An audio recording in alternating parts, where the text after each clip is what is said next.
And he had our name and address and phone number. His accountant sent us a child support check every month, so he knew how to get in touch with me. So I figured, well, dude, if you didn't want to, I didn't think dude in those days, said other things, but man, if you don't want me in your life, us in your life, that's fine. And I thought he would change his mind. Then again, when Jeff was 9, after my marriage with Ronald Moorhead broke up, I thought, this poor little guy does not know his own father. And there was an opportunity to go see his dad play at a little place called the Golden Bear, which no longer exists.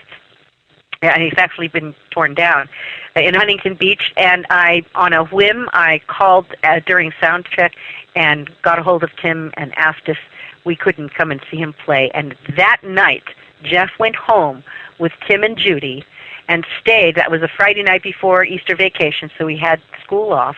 And he stayed until the following Thursday when Tim's wife, Judy, called and said, he's got to go back into the studio and he's leaving immediately on tour. So if you wouldn't mind coming back and picking Jeff up, we have to leave. We have to let him go back to you before we had originally planned. He was going to stay for a week. Right. That was Easter vacation, and the following June, on the night that Tim returned from tour, it was the night that he took the overdose. So that, though he, I'm sure had plans of continuing the relationship and picking up where he might have left off, the chance was not there. So that was the only time. And he didn't play with Jeff. He didn't, for some reason, he spent most of the time sleeping as far as Jeff could remember. Wow. Do you, now, do you feel personally that, being in the musical family, both the way you raised him, yourself being a pianist and cellist, but also having do you think there's a biological influence as well with having his biological father be who he was, or do you think you cultivated it more? No, you've got a lot of talented friends. Do you think it's because their mom and dad? I don't think it's genetically transmitted. Yeah, I don't In fact, I think it's more about how someone lets you sing. Because I have watched little children begin to sing, and someone will turn to them and say, "Ew, you can't, that's off key," right. And they shut up and they never sing again. And then they say, "Oh no, I can't sing." And this little boy was not only given a voice, but all alone there in my mom's house while she went off to work and my dad went off to work. Getting more, bigger and bigger every day, I would just sit at the piano for hours and play Chopin and Tchaikovsky and Mozart and Beethoven until my belly pressed up against the keyboard and I could barely reach the keys. So his whole environment. My brother was a professional singer. In the days he was sort of a rock and roll Andy Williams. If you'll have to look that one up. I know who Andy Williams is. Okay. Anyway, and he was playing down in Newport Beach. There was some really kind of happening clubs in those days in the early 70s, and with the big bell bottoms and the big hair and all that.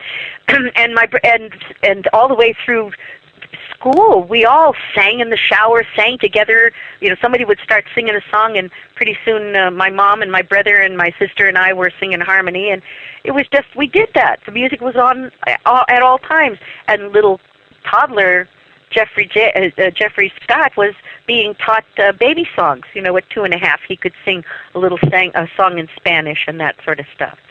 So when you're around music all the time and it's encouraged, then that to me is much more significant of the kind of environment that a musician would come from. But I've also said that the guy that we know as Jeff Buckley was, if he was born to a Mongolian goat herd, he would have picked up a sheep femur and turned it into a flute. So there's something about the individual itself and then his environment, which I think is really, really important. Yeah, I would agree in psychology. So the nature versus nurture question to me, obviously, is always been in music and that sort of thing. Yeah. But it's one of those. The desire has to be strong because the life is not a good life. And the hours that he spent practicing as a kid, I could not have made him practice. Could not have. Right. That's probably why I never became a drummer. It's fun to do. I'm a piano player. I still play. I still love it. I own a cello, but it's quite different from being a pro and making your living from it. I get a great deal of enjoyment from it. I can sit down at any piano or pick up a cello anywhere and play for my own enjoyment. But Jeffrey Scott Buckley was a little guy that knew from a very early age that he wanted to devote all of his attention, every moment he possibly could, to art and music and being creative. And he did. He did everything in his power to do that. Very brave. 19. Yeah, it's a big step to make. Yeah. Personally, what would you say is your favorite of all the stuff he made? Either stuff that's been released, or is there something that you've held on to that's not come out yet that you think is the strongest work that you connect the most with? Well, gosh, it would be hard for me to say right now today that I haven't, that there's something I have, that I know everything that I have, because there are boxes of DATs that Jeff made that he saved them for some reason. We've been able to listen to some of them, and a lot of them are working tapes where he's just taping himself, talking to himself, writing songs.